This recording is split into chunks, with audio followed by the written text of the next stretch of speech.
కన్య కన్యవారికి అసలు వాళ్ళ life style గురించి క్రిస్పీగా చెప్తానండి మీకు, చాలా సింపుల్గా. అండ్ అలాగే అసలు 6వ భావంలో ఏముంటుంది, మనం ఒక 6th హౌస్ అనాలిసిస్లో మనం ఏం తెలుసుకోవచ్చు అనేటువంటి అంశాలు చెప్తుంది నేనైనప్పటికీ కూడా చెప్పిస్తుంది సాక్షాత్ లలిత అమ్మవారిగా భావిస్తూ.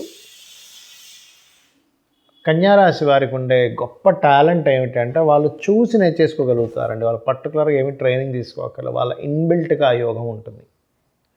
గైడింగ్స్ చేయడం ద్వారా క్రియేటివ్ రిలేటెడ్ మూలంగా కూడా ఫైనాన్షియల్ గ్రోత్ ఉంటుంది. అయితే వీళ్ళకి తండ్రి యొక్క స్థితిగతులను బట్టి వీళ్ళ ఫైనాన్షియల్ గ్రోత్ కూడా కనెక్ట్ అయి ఉంటుంది. అయితే ఇక్కడ వీళ్ళకి గృహము తీసుకోవడము, వివాహం అవడం, ఈ రెండు కూడా పక్కపక్కనే జరిగినట్టుగా జరుగుతాయి వీళ్ళ లైఫ్లో. అలాగే ఇక్కడ ఏంటంటే అన్నదమ్ములు, అక్క చెల్లెళ్ళు ధైర్యం చేసి ఒక పని చేసేటప్పుడు అంటే డైరింగ్ బాగుంటుంది. 3rd హౌస్ లార్డ్ కుజుడయ్యాడు కాబట్టి. కాకపోతే కొంచెం అన్నదమ్ములు, అక్క చెల్లెల విషయంలోనే కొన్ని వీళ్ళు ఇబ్బంది పడుతూ ఉంటారు. అన్నదమ్ముల వల్ల, అక్క చెల్లెల వల్లే వీళ్ళకి కొంచెం అప్పులు అవ్వడం కానివ్వండి, కొంత స్ట్రెస్ అవ్వడం కానివ్వండి జరుగుతూ ఉంటుంది.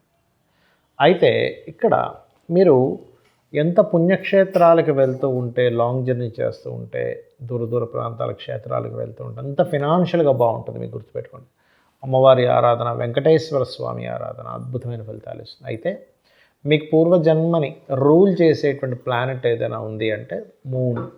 చంద్రుడు బాగున్నాడా మిమ్మల్ని ఆపేవాళ్ళు ఈ ప్రపంచంలో ఎవరు ఉండరు. మూన్ని స్ట్రాంగ్ చేసుకోండి.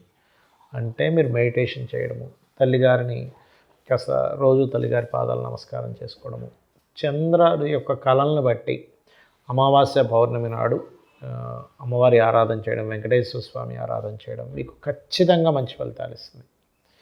అయితే ఇక్కడ 12వ స్థానాధిపతి రవైనందుకు కన్యాలగ్నంలో పుట్టిన వారికి కొంచెం ఈగో క్లాషెస్ ఉంటాయి జీవిత భాగస్వామితో. మీరు ఎంత కమ్యూనికేటివ్గా ఉంటూ, మీరు ఎంత చక్కగా మీరు జీవిత భాగస్వామితో అన్నీ షేర్ చేసుకుంటూ గైడింగ్గా ఉంటే అంత లైఫ్ బాగుంటుంది. అయితే ఇక్కడ మనం 6th హౌస్ గురించి మనం చెప్పుకున్నాం. 6th హౌస్లో అసలు ఏముంటుంది, మన డైలీ లైఫ్ అంటే మన నిత్య జీవితము ఎలా వెళ్తుంది అనేటువంటి విషయాలు 6th హౌస్లో ఉంటాయి. దాన్ని బట్టి మీరు నిత్యము భక్తి మార్గంలో వెళ్తారా, కొన్ని డిఫరెంట్ ఆలోచన విధానంతో వెళ్తారా, గొడవలతో ఉంటుందా అనేది చెప్తుంది. అంటే 6th హౌస్లో ఉండే ప్లానెట్ని కంట్రోల్ చేసుకోగలిగితే మీ డైలీ లైఫ్ని కంట్రోల్ చేసుకోవచ్చు. రుణము, రోగము, శత్రుత్వాలు ఇవి కూడా 6th హౌస్లోనే ఉంటాయి. వీటి కోసమే ప్రతి జీవుడు కూడా ఇబ్బంది పడుతూ ఉంటాడు. వీటిని అనుభవించడం కోసమే ఈ భూమి మీద పుడతాడు అనే విషయాన్ని మనం అర్థం చేసుకోగలగాలి. 6వ స్థానంలో ఉండే గ్రహం మనం ఎవరికి రుణపడి ఉన్నాం, 6వ స్థానంలో ఉండే గ్రహం మనం ఏ రుణం తీర్చుకోవడానికి ఈ భూమి మీదకి వచ్చాము, 6వ స్థానంలో ఉండే గ్రహం ఎందుకు మనకి పలానా వ్యక్తులతో శత్రుత్వాలు ఏర్పడుతున్నాయి, 6వ స్థానంలో ఉండే గ్రహం లేదా 6వ అధిపతి మనకి ఎటువంటి హెల్త్ ఇష్యూస్ వల్ల మనం ఇబ్బంది పడుతుంటామని చెప్తూ ఉంటుంది. అయితే కేవలం 6 ఒకటే కాదు, మనం ఇక్కడ 6వ స్థానాన్ని గమనించాలి. హెల్త్ ఇష్యూ విషయంలో 5వ స్థానం యొక్క బలం ఎలా ఉందో చూసుకోవాలి. 4వ స్థానాన్ని కూడా పరిశీలన చేసుకోవాలి. బికాజ్ ఆ 4th house is also most important. అందుకే చూడండి, మనం ఏదైనా ఒక హెల్త్ మనసు మీద తీసుకుంటే దాని ప్రభావం పెరుగుతుంది, మనసుకు పెద్దగా పట్టించుకోకపోతే దాని ప్రభావం తగ్గిపోతుంది. It's most important. Because of ఇమ్యూనిటీని తగ్గించే స్థానం ఈజ్ 4th హౌస్, రోగాన్ని ఇచ్చే స్థానం is 6th house. So daily life, రుణ, రోగ, శత్రుస్థానాలు వీటిని కంట్రోల్ చేసుకోవాలంటే మీ యొక్క లగ్నం నుంచి 6వ స్థానంలో ఏ ప్లానెట్ ఉంది, ఏ ప్లానెట్ ద్వారా మీ 6th లార్డ్ ప్రభావితమయ్యాడు, మేనమామల్ని కూడా చెప్పేది, మేనమామ, మేనత్త వీళ్ళని కూడా చెప్పేది 6th హౌసే. పొత్తి కడుపులో ఒక రకమైన ఇష్యూస్ వస్తున్నాయి 6th హౌస్, ప్రతిదీ ఇబ్బంది అవుతుంది 6th హౌస్. దీనికి ఏమిటి అంటే సింపుల్, మంత్రం చేసుకోవడం. మాటిమాటికి గొడవలు అవుతున్నాడండి, ఏం మాట్లాడినా నేను గొడవ అవుతుంది అంటూ ఉంటారు. అలాంటప్పుడు మీరు ఓం కర్పూర వీటి కామోద సమాకర్ష దిగంతరాయే నమః మంత్రం చేసుకోండి. అలా కాదండి, అప్పులు అయిపోతున్నాయి, ఎందుకంటే 6th హౌస్ ఇది అప్పులు, ఎక్కువ అప్పులు అయిపోతున్నాయండి. 5th హౌస్ బలహీనంగా ఉంటే అప్పు చేసి తీర్చలేడు మనిషి. అలా కాకుండా 5th హౌస్ చాలా స్ట్రాంగ్గా ఉందండి, బట్ 6th హౌస్ కొంచెం వీక్ ఉంది, తీర్చేయగలుగుతాడు. కానీ అదే అప్పులు మీకు తీరాలి అంటే కనుక ఓం అపర్ణాయై నమః అనే మంత్రం చేయండి, ఖచ్చితంగా మీకు బాగుంటుంది. అదేవిధంగా మీరు ఎక్కువగా కన్యారాశి వారు వెంకటేశ్వర స్వామి ఆరాధన చేయండి. ఎవరికైనా 6th హౌస్ బాగుండాలంటే ఏదైనా ఒక మంత్రం మీ పంచమాధిపతి ఎవరో తెలుసుకుని దానికి సంబంధించిన మంత్రం చేసుకున్నట్లయితే ఖచ్చితంగా మీరు రుణము, రోగము, శత్రువుల నుంచి బయటపడగలుగుతారు. చాలామంది జాతకం చూపించుకోవడము, జాతక చక్రం గురించి తెలుసుకోవడం అంటే కేవలం దోషాలు ఇవి మాత్రమే అనుకుంటారు. నాకు చాలామంది కూడా జాతకం చూపించుకున్నప్పుడు అడుగుతుంటారు, ఏమండి నాకేమైనా దోషం ఉందా? ఎస్, అది కూడా వన్ ఆఫ్ ది పార్ట్. కానీ కేవలం దోషాల గురించి మాత్రమే తెలుసుకోవడం జాతకం కాదు, గుర్తుపెట్టుకోండి. అంటే అలాగా ఇప్పుడు మనకి ఏలినాటి శని నడుస్తుందా అండి? ఏలినాటి శని వల్ల ఏంటి ఇబ్బంది ఉంటుంది? అర్ధాష్టమ శని వల్ల ఏమిటి? అష్టమ శని వల్ల ఏమిటి? ఎస్, దాని ప్రభావం కొంత ఉంటుంది, ఉండదని నేను చెప్పట్లే. కానీ అది మాత్రమే జీవితం కాదు, గుర్తుపెట్టుకోండి. అనాలిసిస్, లగ్నం గురించి అనాలిసిస్, కుటుంబ స్థానం గురించి లేదా ధనస్థానం గురించి అనాలిసిస్. కేవలం ఏలినాటి శనుల గురించి, అర్ధాష్టమ శనుల గురించి, అష్టమ శనుల గురించి మాట్లాడడమే జ్యోతిష్యం కాదు. కేవలం మీకు పలానా ఏమంటారు బాలారిష్ట దోషాలు ఉన్నాయి చిన్నప్పుడు, చాలామంది ఏమనుకుంటారంటే చిన్నప్పుడున్న బాలారిష్ట దోషాలు నీకు పెద్ద కూడా నాకు ఎటువంటి శాంతులు జరిపించలేదు కాబట్టి నా జీవితం ఇలా ఉందనుకుంటారు. కాదు, ఇట్స్ వెరీ క్లియర్. మీ యొక్క పర్సనల్ చార్ట్లో ఏ మహాదశ నడుస్తుంది, ఏ అంతర్దశ నడుస్తుంది, అసలు మీ పర్పస్ ఏమిటి, పుట్టినందుకు పర్పస్ ఏమిటి. పర్పస్ అంటే ఎట్లా తెలుసుకుంటాము అంటే ప్రతి జీవి కూడా భూమి మీద ఒక పర్పస్లో జన్మనెత్తడం జరుగుతుంది, ప్రతి జీవి.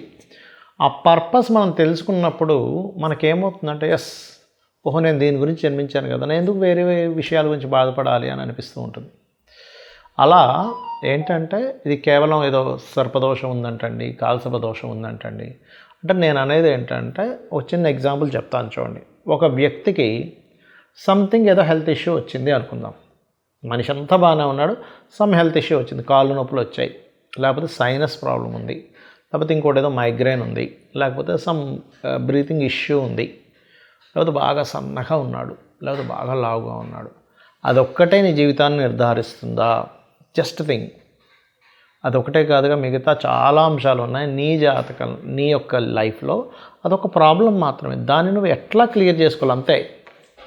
ఏలినాటి శని మాత్రమే నీ జీవితాన్ని నిర్ధారించదు. అలా అయితే ప్రపంచంలో ఎవ్వరూ కూడా సక్సెస్ అవ్వకూడదు. ఎందుకంటే అందరికీ ఏలినాటి శని వస్తుంది, అందరికీ అర్ధాష్టమ శని వస్తుంది, అందరికీ అష్టమ శని వస్తుంది, ప్రతి ఒక్కరికి వస్తుంది. వాళ్ళ లైఫ్స్లో ఆల్మోస్ట్ మూడు సార్లు వస్తుంది ప్రతిదీ కూడా. అంటే ఆల్మోస్ట్ వాళ్ళ లైఫ్లో 10 times, 9 to 10 times, ఇంకొంతమంది 12 times కూడా రావచ్చు, ఇంకా ఎక్కువ కాలం బ్రతికిన వారికి వస్తుంది. అంటే ఖచ్చితంగా ప్రతి ఒక్కరూ ఇంకా ఎందుకు పనికి రాకుండా పోవాలి.